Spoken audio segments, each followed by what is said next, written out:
Due to an error in a survey conducted back in 1960, parts of 26 parcels of previously believed to be private land have been put back in the hands of the National Forest Service. So people were finding out that their houses were in the ownership, or at least on land of the ownership of the National Forest.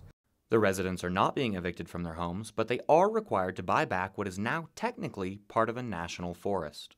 And they are being asked in this legislation to pay $20,000 to share amongst themselves for slightly over 2.5 acres. They would also have to conduct their own independent surveys for additional costs to reshape the parcels and bring them back into accurate ownership. A bill has been introduced to Congress to reduce the cost to the residents of Mountainaire, as well as expediting the process for both the residents and the National Forest Service. We've talked to Ann Kirkpatrick, Congresswoman of the area. Several years ago, approximately 5 years ago, she introduced a bill to try and correct that boundary issue. We weren't able to get it out of committee.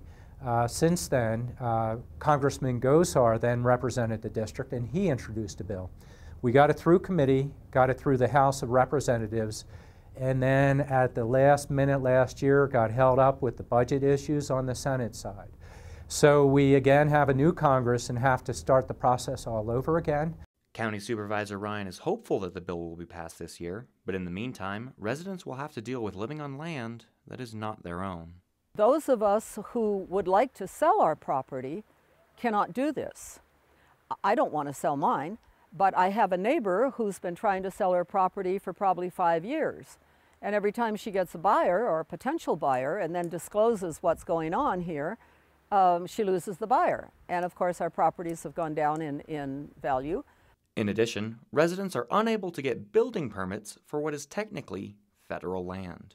So, I'm thinking of things like a tree falling on the house, crashing through the roof. This is going to be major repair for somebody, and a major repair immediately. If it takes a building permit, we have to walk away.